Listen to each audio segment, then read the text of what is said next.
Bueno, vamos a abrir nuestras Biblias en la carta de Pablo a los Romanos, capítulo 2, y me voy a concentrar en el capítulo 1 y 2, pero claro, hay mucho para leer acá, lo voy leyendo más o menos a medida que voy desarrollando el tema de la predicación. El título es La ira de Dios. Estamos haciendo una serie que titulé Apreciando sus cualidades. Me refiero a las cualidades de Dios. Y voy a leer esto. A ver, dice el versículo 1, por lo cual eres inexcusable, oh hombre, quien quiera que seas tú que juzgas. Porque en lo que juzgas a otro, te condenas a ti mismo, porque tú que juzgas, haces lo mismo. Mas sabemos que el juicio de Dios contra los que practican tales cosas es según verdad. ¿Y piensas esto, oh hombre, tú que juzgas a los que tal hacen y haces lo mismo, que tú escaparás del juicio de Dios? ¿O menospreciáis las riquezas de su benignidad, paciencia y longanimidad, ignorando que su benignidad te guía al arrepentimiento? Pero por tu dureza y por tu corazón no arrepentido, atesoras para ti mismo ira para el día de la ira y de la revelación del justo juicio de Dios, el cual pagará a cada uno conforme a sus obras. Vida eterna a los que, perseverando en bien hacer, buscan gloria y honra e inmortalidad, pero ira y enojo a los que son contenciosos y no obedecen a la verdad, sino que obedecen a la injusticia. Tribulación y angustia sobre todo ser humano que hace lo malo, el judío primeramente y también el griego. Pero gloria y honra y paz a todo el que hace lo bueno, al judío primeramente y también al griego. Porque no hay acepción de personas para con Dios, porque todos los que sin ley han pecado, sin ley también perecerán, y todos los que bajo la ley han pecado, por la ley serán juzgados. Padre, gracias por tu palabra y te rogamos e imploramos que por favor la apliques a nuestros corazones. Te lo pedimos en el nombre de Cristo Jesús. Amén. Hemos hablado hasta ahora en cuanto a las cualidades divinas, hemos mencionado algunos antropomorfismos. Y he definido esto como un recurso literario que hace la inspiración para poder describir cómo Dios interacciona con el ser humano.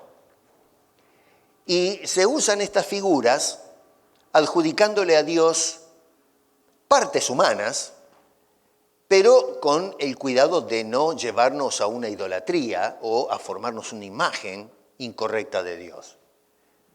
Antropomorfismos son, por ejemplo, la mano de Dios, los ojos de Dios, la boca de Dios, ese tipo de cosas. Se le adjudica eso, pero Dios debemos recordar que no tiene manos, pies, boca, ojos, pero Él es espíritu, pero se describe de esa manera para que podamos tener un poquito de sentido, de comprensión de cómo Dios interrelaciona con nosotros. Ahora nos estamos enfocando en antropopatismos. Estas son palabras raras que no se usan, ¿no? Pero el antropopatismo dijimos que es otro recurso de la inspiración para describir o hacernos entender las emociones de Dios. Dios no es una piedra, no es un ser insensible, sino por el contrario, en las Escrituras se nos habla de un Dios que siente. El otro día estábamos hablando del dolor de Dios en la predicación anterior, cuando en la última generación prediluviana, es decir, la generación que fue testigo del juicio del diluvio, Dios vio cómo estaba esa gente y cómo eran hostiles y eran, en fin, todo lo que pensaban y planeaban era continuamente hacer lo malo y a la autodestrucción. Y entonces Dios sintió un pesar, un dolor tremendo en el corazón al ver a dónde fue a parar esta gente por causa del pecado y tuvo que juzgarlos. La justicia divina demandaba que se tenía que poner un fin a ese proceso, ese desenfreno de destrucción y de gran miseria. Ahora lo que vamos a hacer es enfocarnos en otra de las emociones fuertes de Dios y me refiero a la ira de Dios. Dios es un Dios airado. Es interesante porque no nos gusta mirar ese ángulo de Dios. Siempre queremos esa imagen romántica del Dios bueno, el Dios que ama, el Dios que, como cantábamos tiernamente, ¿no es cierto?, cómo Dios se manifiesta a sus hijos. Y tenemos esta imagen romántica porque es la parte que nos gusta de Dios. En un sentido, creo que, tapamos a Dios con una mano, ¿no es cierto?, ciertas partes de Dios y las otras, las que nos gustan, los que nos caen bien, esas son las que dejamos a la luz y estudiamos y analizamos. Pero sin embargo, la Biblia habla de un Dios que sí es bueno, sí es tierno, pero es un Dios airado. Y quiero que me presten muchísima atención lo que vamos a mirar en esta mañana, porque esto es grave, esto es serio. Noten que en el capítulo 1, verso 18, dice, porque la ira de Dios se revela desde el cielo contra toda impiedad e injusticia de los hombres que detienen con injusticia la verdad. En el mero comienzo de la carta, el apóstol Pablo dice, porque la ira de Dios se revela desde el cielo. Capítulo 2, verso 5 dice, pero por tu dureza y por tu corazón no arrepentido atesoras o amontonas, en la parte atesorar quiere decir guardar, atesoras para ti mismo ira para el día de la ira y de la revelación del justo juicio de Dios. Verso 8 dice, pero ira y enojo a los que son contenciosos y no obedecen a la verdad. Esto no es un juego. Para Pablo el concepto de la ira de Dios es claro. No hace falta escarbar, sino que lo presenta en esta denuncia que hace del hombre raza, por cuanto es un pecador y está destituido de la gloria de Dios. La palabra original, acuérdense siempre que el Nuevo Testamento se escribió originalmente en griego. La palabra original que traducen en nuestro idioma como ira es orgé. Y hay otra palabrita en el Nuevo Testamento que también se traduce como ira.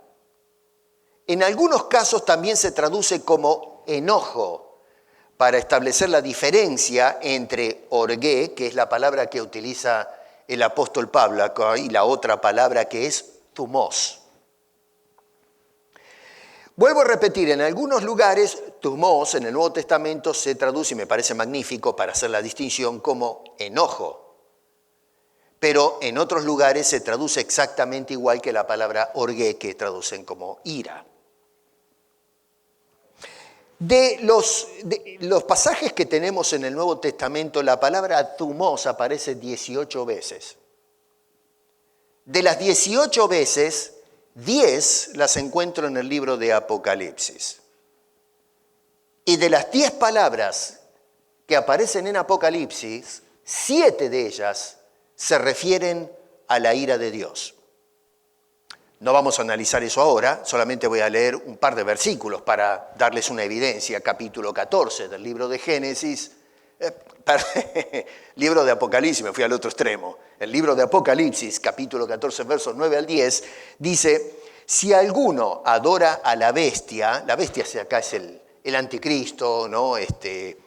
Más o menos para que se den una idea, y entonces se hace esta advertencia, si alguno adora a la bestia y a su imagen, y recibe la marca en su frente y en su mano, él, esa persona, beberá, y escuchen, del vino de la ira de Dios, que ha sido vaciado puro en el cáliz de su ira.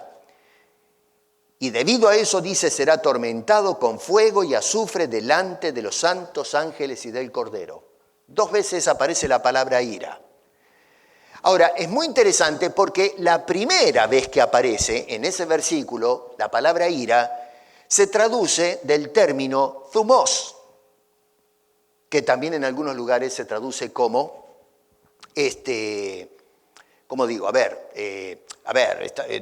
Permítame que corrija esto. En la primera parte, cuando dice beberá del vino, sí está bien, digo, del vino, del vino de la ira de Dios, si están mirando el versículo en la primera parte, está hablando de esa expresión de enojo intenso por parte de Dios.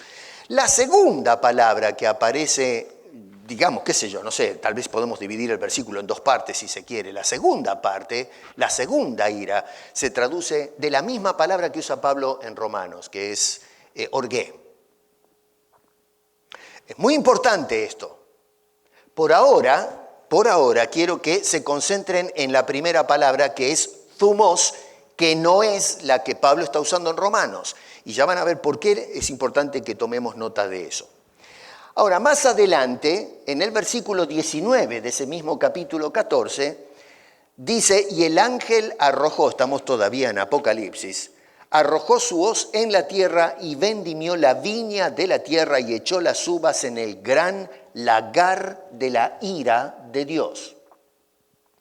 Otra vez, esa palabra ira en nuestro español es thumos, que no es la palabra que está usando el apóstol Pablo en Romanos. Así que tomen nota que tenemos 2 palabras, orgué y thumos, que se traducen en nuestro español como ira, la misma palabra. Pero el tema es que en realidad, cuando aparece en las Escrituras el término original, no es lo mismo. Es decir, es un enojo intenso, sí, pero sin embargo lo que se quiere indicar aquí son 2 emociones que tienen cierta variedad, cierta diferencia. La palabra thumos hace referencia, más o menos para que lo entendamos en nuestro idioma y en nuestra idiosincrasia, nuestra manera de pensar en los hispanos. La palabra thumos hace referencia de un enojo que explota. Es una bomba atómica. No sé si alguna vez los que trabajan tal vez saben a lo que me refiero, ¿no? Cuando están clavando un clavo y de repente no sale bien el golpe y se la dan en el dedo. Los que trabajan en construcción, si habrá pasado tantas veces eso, ¿no? Bueno, cuando el dolor lo que hace es un disparo de calor intenso, una furia que a veces vuela el clavo, el martillo, y no vuela el dedo porque está pegado a la mano, sino hasta el dedo vuela, ¿no? Y que nadie se acerque a hablar, ¿eh? Necesitamos darle el espacio para que la persona purgue todo lo que está dentro. Bueno, eso es esa rabia, eso es thumos, es una explosión. Es un sentimiento intenso de indignación. Cuando se habla en el libro de Apocalipsis que toda aquella persona que adore la bestia o se ponga la marca de la bestia, en fin, que se haga un devoto de la bestia, bueno, cuando Dios descargue toda su ira, su juicio va a explotar y va a terminar con estas personas y la bestia y todo lo demás.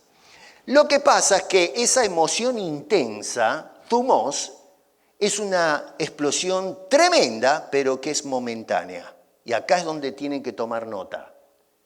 Es decir, es una explosión, ¿qué pasa? Los efectos al fin de cabo, después que se manifestó o se ejercitó, eventualmente va a pasar. Es decir, un Dios airado, pero que luego vuelve otra vez a la calma. Sin embargo, la palabra que está usando el apóstol San Pablo, en este caso por inspiración, no está describiendo un enojo o una ira momentánea, algo del momento, sino que es un estado continuo. La palabra orgué habla de un estado de ira, de enojo. No es que Dios comienza a enojarse o se va a enojar, no, Dios es un Dios que está airado.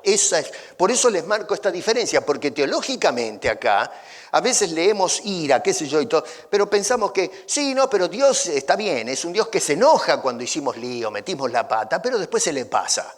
No, eso no es lo que está diciendo el apóstol Pablo. Está diciendo que Dios sí es cierto que como en Apocalipsis tiene esa ira explosiva, thumos, pero en este caso orgué habla de un estado continuo en la naturaleza humana. En otras palabras, Dios es un Dios airado. No dice se está airando, no dice se airó y se le pasó, no dice que se va a airar, no, es un Dios que está hoy y siempre airado con el hombre, con la naturaleza humana. ¿Cómo cambia la manera de pensar de Dios cuando profundizamos en las Escrituras?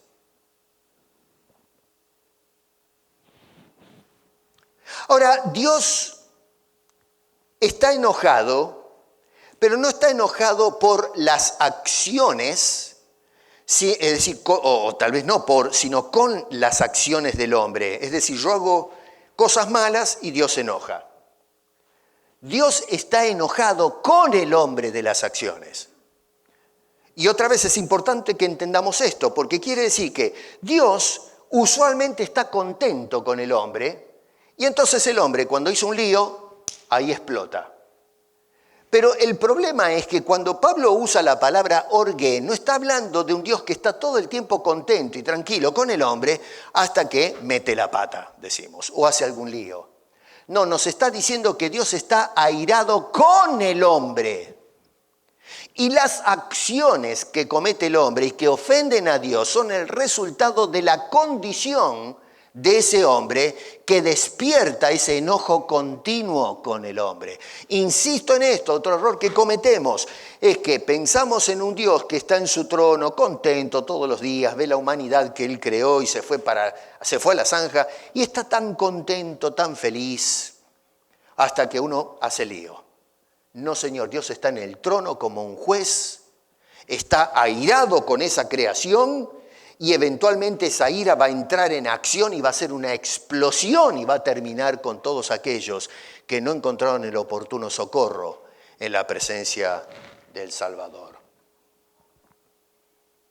Por esas razones que algunas personas piensan erradamente hoy que si me porto bien, Dios está contento conmigo. Si me porto bien, voy a ir al cielo. No, si te portas bien, te vas a ir al infierno. Porque el problema no es que Dios está contento contigo y conmigo y con todos los hombres. Dios está airado con la raza humana. ¿Por qué creen ustedes que condenó a la humanidad en el periodo prediluviano? ¿A ustedes piensan que Dios estaba contento y lo atípico era que lo hagan enojar a Dios? No, Señor, dice que vio la maldad de los hombres. Y la maldad de los hombres hablaba de qué clase de hombre es por causa del pecado y es por eso que Dios envió el juicio. Estaba enojado con el hombre. Estaba contento dentro del huerto. Pero cuando el hombre le dio la espalda a Dios, las cosas cambiaron completamente. Ya no es un Dios contento con su creación. Ya no es bueno en gran manera lo que estoy observando. Ahora hay algo ahí que es epidémico, que se ha extendido en todos los hombres y en toda la naturaleza, y es el pecado. Y es por eso que Dios está airado. Repito, Dios no se está airando en el correr de la historia o se va a airar. Dios ya está airado contigo y conmigo, con toda la raza humana. Cuando nosotros nos enojamos, y en algunos casos hay dos tipos de enojo, está la persona que vive enojada, la palabra orgué, y luego están los momentos en que nos enojamos. Alguien me habló mal y ¡bum!, volamos y se arma el lío. Cuando estas dos palabras se utilizan en relación al hombre, siempre se la describe como un pecado. Salvo excepciones extraordinarias que sacamos como conclusión cuando es la ira santa. El enojo de Jesús, cuando los fariseos perdón, habían convertido el templo, ¿se acuerdan?, en un mercado. El Señor dio vuelta la mesa de cambios, la venta de animales y todo el mercado que habían hecho con eso. Agarró unas cuerdas y qué sé yo, y empezó, parece que a hacer ruidos como látigos, ¿no? Desarmó todo ese mercado, ese comercio, y dio a mí pronunció unas palabras tremendas de juicio, ¿no? Ustedes son una cueva de ladrones, esto es cualquier cosa. Convirtieron la casa de oración en una cueva de delincuentes, de ladrones, de sinvergüenzas. Que ya lo he dicho en otras ocasiones, la iglesia hoy también en muchos casos, se ha convertido en una cueva de asaltantes, de ladrones, gente que comercia con las almas, con el evangelio, es una vergüenza. En todos esos casos, salvo en esas situaciones en que hay una ira santa que no tiene que ver con nosotros, sino con la ofensa que se hace a Dios y nos sentimos indignados. Puede ser que a lo mejor nos dé ira santa cuando vemos, por ejemplo, a un violador violando una criatura de 3 años. La indignación que produce cuando vemos eso, se nos hierve la sangre. Bueno, eso es una ira justa, es un enojo, una indignación por una bestialidad, una barbaridad. Pero no tiene que ver conmigo, tiene que ver con el atentado a la naturaleza y la salud de un inocente. Pero cuando se trata del enojo porque me hicieron algo a mí, siempre es un pecado. El apóstol Pablo, escribiendo a los Efesios, decía en el capítulo 4, verso 31, quítense de vosotros toda amargura, enojo, y esa palabra enojo ahora, que en Apocalipsis se traduce como ira, es thumos, una explosión. Dice que se aparte esas reacciones explosivas, ese enojo del momento que tira todo por la ventana y qué sé yo, arma un lío bárbaro. Pero no solamente eso, dice enojo, ira, que ahora es la palabra orgué, y luego dice gritería, etc. Así que tenemos las dos palabras en un solo versículo, y Pablo dice, eso no va, quítese de vosotros esas explosiones de enojo, porque es pecado. Y no solamente, pero la persona iracunda, es decir, que ya de por sí es una persona que vive todo el tiempo enojada. Yo he conocido gente así, gente que ustedes lo ven con el ceño fruncido, y es una cosa que nadie se quiere acercar porque dice, este es una fiera. Está, pero que revienta. Un alfiler que pincha y explota a la persona esta. En Colosenses capítulo 3, verso 8 dice, pero ahora dejad también vosotros todas estas cosas. Ira, en este caso se invierte el orden, dice ira y utiliza la palabra orgué, y luego la traducción usa la palabra enojo, que es thumos. En este caso es, deja de estar enojado todo el tiempo, y aquellos que explotan en algún momento dado, también tienes que dejar eso. Es pecado. Repito, cuando se utilizan las dos palabras en relación a la conducta del hombre, siempre es pecado. Pero cuando estas dos palabras se utilizan en relación a Dios, siempre es una ira, un enojo santo. Dios, cuando está el Dios hoy, es un Dios airado y es una ira santa.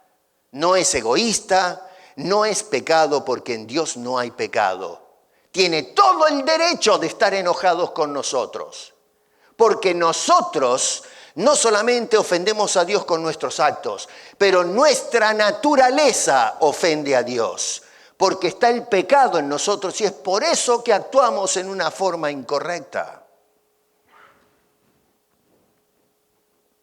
Pablo dice que Dios no se va, ni puede airarse mañana o se está airando, sino que es un Dios que está continuamente airado. Entonces esto, hermano querido, lo recalco y lo vuelvo a recalcar porque tenemos que desmitificar esa idea equivocada que tenemos y romántica de que no, Dios no está enojado, Dios es bueno. Que cierto es bueno, ya vamos a hablar de eso en otro momento. Pero la tendencia es que miramos solamente esos lados positivos.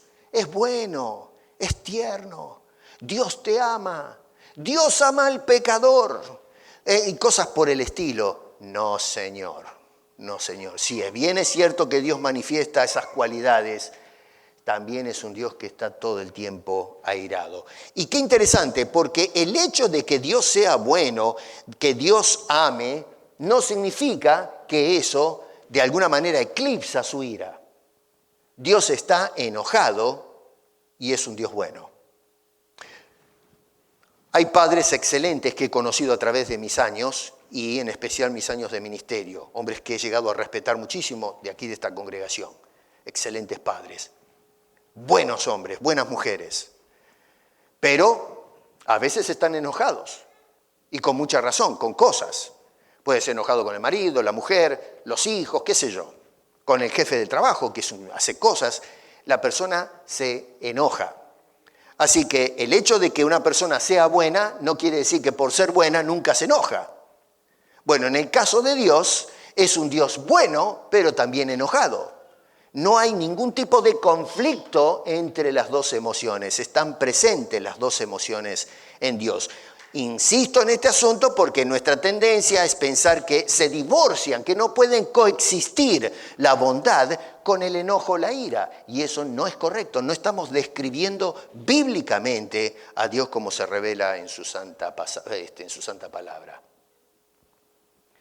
Desde el momento en que nosotros los seres humanos pecamos en el huerto del Edén, despertamos la ira permanente de Dios sobre la raza. Dios está irado con el hombre por causa de su pecado. Ignorar esto es esquivar la revelación central de todas las Escrituras y por qué necesitamos urgentemente la salvación en el Hijo Jesucristo. Es cierto que la ira explosiva no es un atributo permanente de Dios, como su santidad, por ejemplo, pero es una emoción que está en Dios desde el momento en que el hombre cayó. Antes de la caída no se habla de la ira de Dios. Y claro, no había razón para estar irado, pero después de la caída las cosas cambian. Así que no es algo permanente. Cuando Dios termine de arreglar las cosas en este universo, donde se radique el pecado, ya no habrá razón para el ejercicio de la ira de Dios o el estado permanente de ira de Dios. Es algo momentáneo, desde la caída hasta que el Señor cierre los libros de la historia y haga el juicio de todas las cosas. Durante ese periodo, dentro del plano de la eternidad, ese periodo es un Dios que también está airado. Así que no es un atributo permanente, pero hoy por hoy, en esta realidad, es algo que Dios siente en su corazón. Pero ¿y cómo interpretamos entonces textos como Salmos 30? Porque alguien puede decir, bueno, pero hay pasajes bíblicos en donde dice que la ira de Dios no permanece. El Salmo 35 dice, porque un momento será su ira, pero su favor dura toda la vida. Por la noche durará el lloro y a la mañana la alegría. Así que acá este hombre está hablando de la ira durando un momento.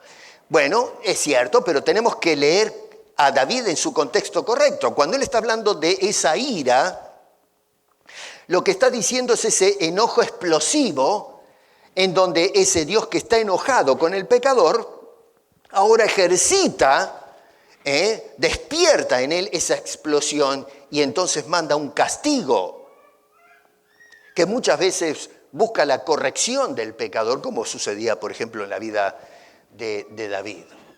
En este caso se usa la palabra hebrea af, que si tuviésemos que buscar una contrapartida en el idioma del Nuevo Testamento sería thumos, no orgué. Digo esto porque, vuelvo a repetir, alguien puede decir, bueno, no, pero el Antiguo Testamento, bueno, pero tienes que estudiar, hacer bien la exégesis. Entender la diferencia que hay en los términos, porque está hablando de distintas manifestaciones de las emociones o los sentimientos de Dios. Magnífico. Saquemos eso a un lado porque eso es aclaración. La pregunta ahora es, ¿por qué Dios está irado? Amén. Entendemos escrituralmente que es por el pecado, bueno, pero ¿qué es lo que argumenta Pablo acá en Romanos? ¿Qué es lo que está pasando con el hombre? Que este hombre describe esa ira de Dios, ese orgué, esa ira constante de Dios. Bueno, número 1, capítulo 1, verso 18, otra vez. El Dios está irado por el atentado del hombre contra la verdad. Un atentado, y si me permiten la expresión, un terrorismo humano contra la verdad de Dios. Otra vez dice, la ira de Dios se revela desde el cielo contra toda impiedad e injusticia de los hombres que detienen con injusticia la verdad. Ahí está donde está el meollo del problema. El hombre, nosotros los seres humanos, lo que hacemos es ponerle tropiezos, obstáculos, trabas al conocimiento y la propagación del conocimiento de las cosas reveladas. El hombre hace todos los esfuerzos posibles, intelectuales y prácticos, para poner una barrera del hombre que quiera buscar la verdad. El hombre lo que hace es tergiversar la verdad, hace todo lo que esté a su alcance para ponerle tropiezo. Y noten que lo hace, dice este hombre ahí en ese verso, con impiedad. La palabra asebeia quiere decir un hombre que no le importa Dios. Es un hombre que es irreverente a Dios, no tiene temor de Dios. La piedad es la actitud de reverencia y respeto por Dios. Bueno, este hombre no tiene nada de eso. Cuando detiene el avance de la verdad, este hombre no tiene ningún interés, ninguna devoción, ningún respeto por ese Dios. No solamente eso, la falta de devoción, pero lo hace actuando con injusticia. Cada vez que se cuestionan las Escrituras, yo he leído muchísimos argumentos en contra de la palabra de Dios, atacando a Dios, y todavía no he encontrado a alguien que haga un argumento que sea razonable. Es simplemente el prejuicio, como decía el salmista, que el necio dice en su corazón no hay Dios. Eso no es un argumento, es una falacia. El hombre no puede probar Dios no existe, pero lo niega entonces. Y atacan la Escritura no porque tienen hombres de ciencia, expertos, a mí he escuchado académicos, gente de grandes títulos y honores, que hablan de que la palabra de Dios no es palabra de Dios, sino palabra escrita por hombres, y nunca han leído una página de la Biblia. Eso es deshonestidad, eso es injusticia. ¿Cómo puede uno tener autoridad para criticar algo si ni siquiera me he preocupado a leer el ABC de ese algo que estoy criticando? Y no solamente eso, pero la ira es por la obstaculización de la verdad. Dice, detiene el acto deliberado de frenar el avance de la verdad. La ira de Dios no dice que se va a revelar, sino que, dice Pablo ahí en ese versículo, ya está airado con el hombre por estas cosas. La ira que se describe en el libro de Apocalipsis, thumos, es la explosión de esa ira, es el ejercicio activo de esta ira que describe ahora el apóstol San Pablo. Y es interesante que cuando dice allí la frase se revela la ira de Dios, está en presente activo, no es algo futuro, está ya la ira de Dios manifestándose. En segundo lugar, en el capítulo 2, verso 8, la ira de Dios se revela contra los contenciosos y desobedientes. Dice en el verso 8, pero ira y enojo a los que son contenciosos y no obedecen a la verdad. Otra palabra muy interesante es eridia. Y en este caso, esa palabrita quiere decir, habla de ambición de la persona. Es un estado de rivalidad contra otra cosa u otra persona. Acá se describe personas que rivalizan con Dios. Una persona que toma partido, se pone de un lado en contra de otro, es decir, en contra de Dios y de su voluntad. Ahora, ¿son contenciosos o rivales a qué estas personas? Bueno, a la verdad, dice en ese versículo. Otra vez nos lleva a lo que dijo en el capítulo 1, verso 18, gente que detiene la verdad. Y en este caso tenemos personas contenciosos y personas desobedientes a esa verdad. En el verso 8, en la segunda parte, dice que no obedecen a la verdad. Más bien lo que hacen es, dice allí, obedecer a la injusticia, método que utilizan para ponerle freno al avance de la verdad.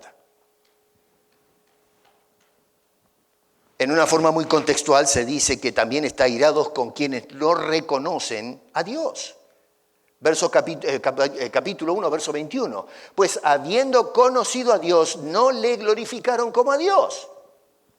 A ver, pónganse a pensar, ¿cómo podemos concebir nosotros que Dios va a estar contento todos los días con una persona que vive en esas condiciones?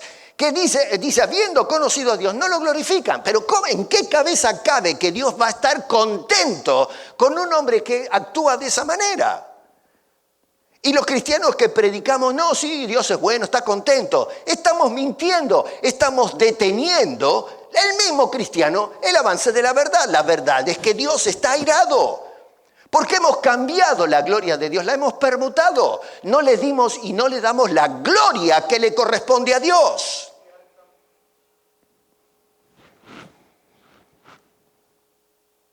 Capítulo 1, verso 23 dice que cambiaron su gloria. Ahí en la primera parte. Luego en la segunda parte dice que se fabricaron un reemplazo, ídolos, para ponernos como Dios o en lugar de Dios.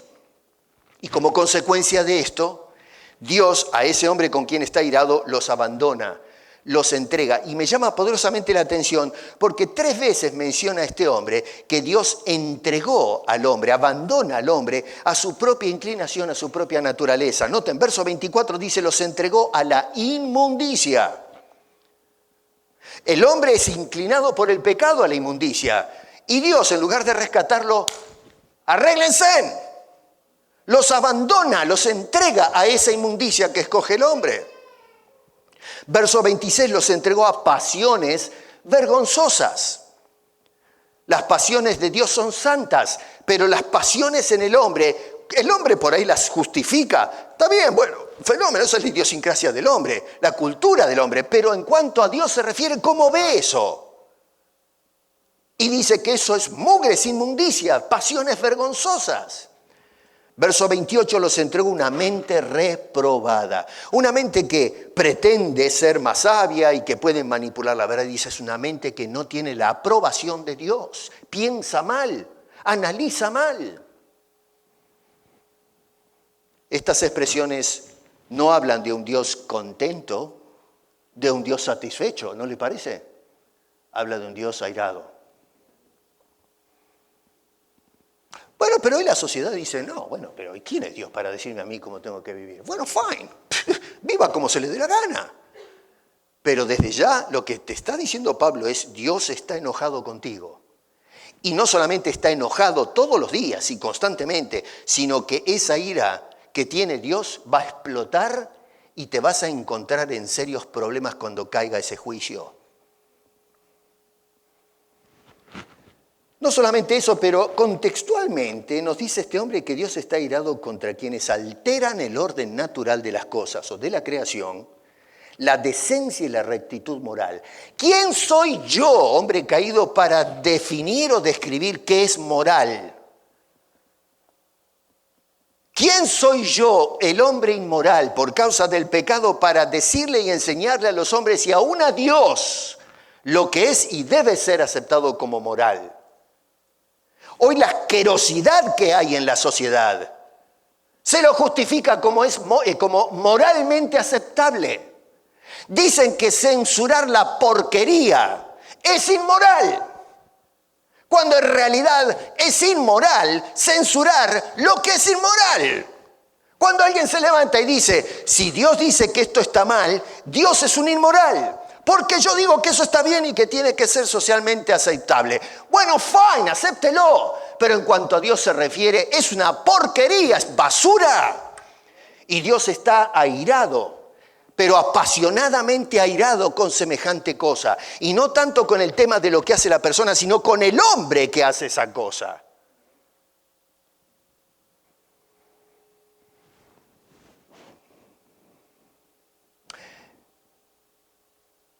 Llama poderosamente la atención, a mí me pone los pelos de punta esto, ¿no? Porque dice en el verso 32, los que practican tales cosas son dignos de muerte. ¿Se dan cuenta que es grave esto? Estas no son cosas que aparecen de tanto en tanto. A ver, Dios los entregó, dice el verso 26, a pasiones vergonzosas, pues aún sus mujeres cambiaron el uso natural por el uso que es contra naturaleza. Pero miren, hoy llegamos a un punto en que dicen que todas estas tendencias en lo que es la sexualidad y todo esto, que no es correcto decir que es antinatural. Fine, filosóficamente usted quiere jugar y redefinir el lenguaje, es prerrogativa del hombre. Pero ese lenguaje usted o cualquier persona lo está usando para frenar la verdad. Lo que está diciendo aquí el escritor Pablo por inspiración es que se usan cosas contra naturaleza. Y de igual modo también los hombres, dejando el uso natural de la mujer, se encendieron en el uso lascivias unos con otros, cometiendo hechos vergonzosos hombres con hombres y recibiendo en sí mismo la retribución debida a su extravío. Pero a mí no me importa. Yo me quiero ir con un hombre. Fine, váyase. Pero no pretenda bajo ningún punto de vista que Dios esté contento con usted. Prepárese, porque es un Dios enojado y va a descargar su juicio. Juicio justo. Usted nunca va a poder decirle a Dios, es que yo he actuado con justicia, no puedes juzgarme. ¡Qué desfachatez! Con razón que este hombre dice que Dios los entregó a inmundicia, pasiones vergonzosas, una mente reprobada. Puede estar de acuerdo o en desacuerdo, mejor dicho, con lo que dice el apóstol Pablo. Fine, ya, claro que puede estar en desacuerdo. Pero no gana el argumento. Simplemente no se pone de acuerdo porque no quiere con lo que dice Pablo. Hágalo. Pero Dios sigue enojado de todas maneras. Y como ellos no aprobaron tener en cuenta a Dios, por ahí está el asunto, entonces Dios los entregó una mente reprobada para hacer cosas que no convienen, estando atestados de toda injusticia, fornicación, perversidad, avaricia, maldad, llenos de envidia, homicidios, contiendas, engaños y malignidades, murmuradores, detractores, aborrecedores de Dios, injuriosos, soberbios, altivos, inventores de males, desobedientes a los padres. Esa última parte, my goodness. Y cuando miramos lo que describe el apóstol Pablo, ¿cómo podemos concebir que Dios está contento con eso? ¿Cómo no va a estar Dios enojado hoy y siempre con este tipo de hombre o mujer? Hablo de hombre en términos genéricos, ¿no es cierto? Bueno, pero la gente quiere pensar en esos términos, que Dios es un Dios contento. Bueno, está bien. Una vez más, los que practican tales cosas son dignos de muerte. Ahora, noten ustedes que en el capítulo 2, verso 5, dice, pero por tu dureza y por tu corazón no arrepentido atesoras para ti mismo ira para el día de la ira y de la revelación del justo juicio de Dios. Ajústate los pantalones, ¿eh? Pero esto que dice en el capítulo 2, verso 5, está ligado directamente a lo que dice en el verso 1. Tomen nota de esto que es importante, ¿eh? Dice el apóstol Pablo, no eres inexcusable, oh hombre, quien quiera que seas tú, que juzgas, pues en lo que juzgas a otro, te condenas a ti mismo, porque tú que juzgas haces lo mismo. El apóstol Pablo, ¿qué está pasando acá? ¿Qué sucede con esta transición entre el capítulo 1 y el capítulo 2 en ese verso 1? Bueno, ahora se está enfocando en el judío. ¿Por qué razón hace esto? Bueno, porque el judío estimaba que él era el moralista de la sociedad humana. Todos están bajo la ira de Dios, pero yo no. No solamente yo no estoy bajo la ira de Dios, sino que yo tengo además el derecho otorgado por Dios para señalar con el dedo a los que no son judíos. Ustedes, los degenerados de la sociedad humana, ustedes los que hacen todas estas cosas en la sexualidad pervertida, antinatural, y no solo porque a veces nos agarramos con lo que es hoy el tema de la homosexualidad y qué sé yo, y mire, pasamos de largo todo lo demás. Noten que no dice que los que practican estas cosas son peores que los que vienen en la lista de los versos 29 y 39. ¿Qué estoy diciendo acá? 29 y 30. Estamos todos en la misma bolsa. Noten ustedes que pone a los desobedientes a los padres con todas las cosas terribles que menciona en los versículos anteriores. Nosotros decimos, bueno, no hay que exagerar. Amén, esto, una persona que es un, qué sé yo, un perverso, un detractor, un fornicario, es peor que uno que no le hizo caso a papá y a mamá. Bueno, eso es en tu idiosincrasia, pero con Dios no es así. Todos están en la bolsa. Pero el judío decía, no, yo no estoy de acuerdo. No, nosotros somos los que juzgamos la moralidad del resto de la sociedad. Dice en los versos 17 en adelante, he aquí tú tienes el sobrenombre de judío y te apoyas en la ley y te glorías en Dios y conoces su voluntad, instruido por la ley apruebas lo mejor. En otras palabras, eres un teólogo, eres muy espiritual y confías en que eres guía de los ciegos. Dice, tú confías, no es que Dios le dio eso, tú confías que eres el que ves y los ciegos tienen que ser guiados por ti, eres el guía de los ciegos. Luz de los que están en tinieblas, instructor de los indoctos, maestro de niños, que tienes en la ley la forma de ciencia y de la verdad. Tú pues, y aquí viene la censura, tú que tienes todo eso, que enseñas a otro, ¿no te enseñas a ti mismo?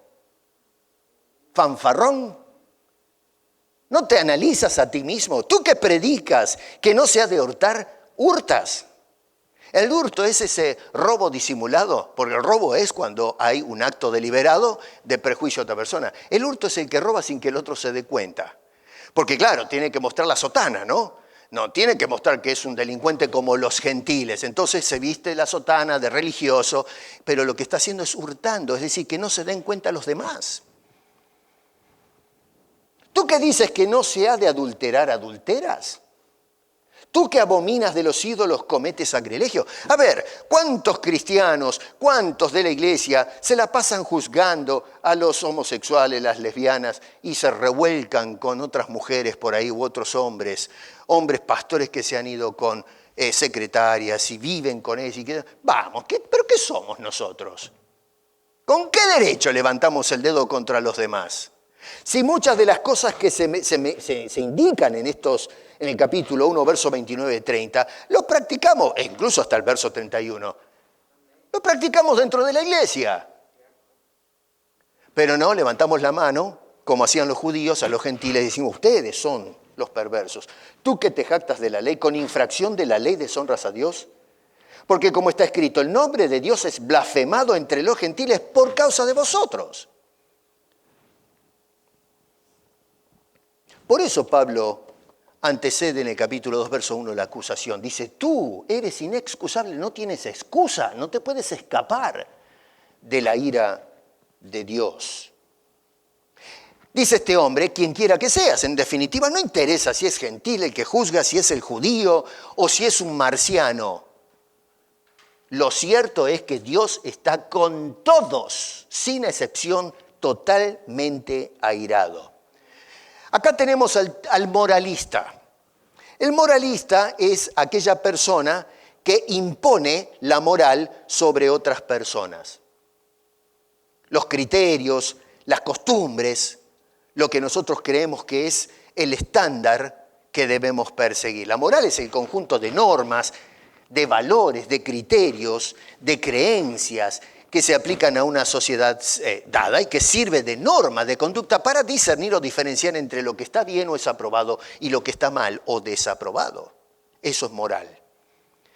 El moralista, entonces, que es lo que describe el apóstol Pablo acá, asume una posición de vigilante de la moral popular o social. Yo soy escogido por Dios para censurar la inmoralidad de todos los demás. Y cuando ese hombre hace eso, dice el apóstol Pablo, esa persona que levanta la mano, dice, no te das cuenta, necio, que te estás juzgando a ti mismo, porque estás diciendo que eso está mal y tú lo estás haciendo. Y tienes razón que está mal. No está diciendo que el juicio que hace la persona está mal. Lo que está diciendo es, tú estás haciendo lo mismo, así que tú entras dentro en la bolsa de aquellos que deben ser enjuiciados. Pablo continúa diciendo, ¿y piensas tú, hombre, tú que juzgas a los que tal hacen y haces lo mismo, que tú escaparás del juicio de Dios? ¿Eso es lo que pensaban los judíos? Sí. ¿Y cuántos en la iglesia piensan así? Sí. ¿Cómo sí? ¿Hacemos lo mismo que hacen los que están afuera de la iglesia y pensamos que vamos a escapar del juicio de Dios? Pobre de nosotros.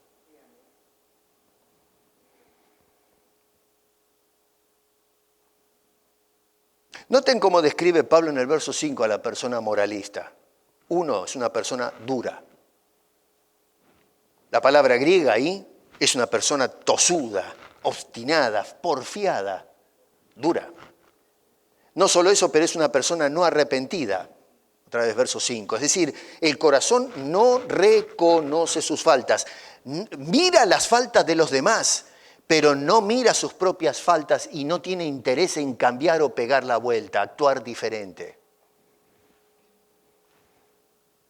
Esta persona invierte valores en la ira de Dios, el enojo de Dios. No hace absolutamente nada para cambiar su situación. Ira que llegará el momento en que va a explotar en el rostro del pecador y va a tener que soportar y sufrir las consecuencias eternamente. Ahora, la ira de Dios no estalla todavía, como nos dice el libro de Apocalipsis. Dios está enojado, pero no explota, porque nos dice entonces este hombre en el verso 4 que Dios es un Dios benigno. Y ahí vemos la compatibilidad en estas emociones. Dios está enojado, pero no baja su brazo para aplastar por su benignidad, la bondad de Dios. Que Dios esté enojado con los hombres no quiere decir que Dios deje de ser bueno. Todavía respiras oxígeno porque Dios es bueno.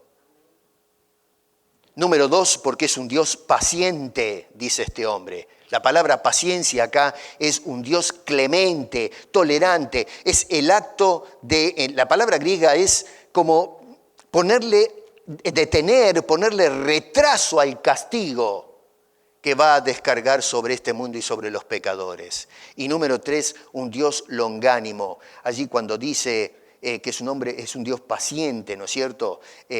Habla de la longanimidad, es el soportar por largos periodos de tiempo. Dios quisiera terminar con esto, pero tolera, soporta, paciente. Eso quiere decir la palabra longanimidad. Acá en este caso la palabra griega es macrotumía. Soportar por todo el plazo de la historia, aguantando todos los días, cada segundo, cada minuto. Todas estas cosas y muchas más que hacen los hombres a diario.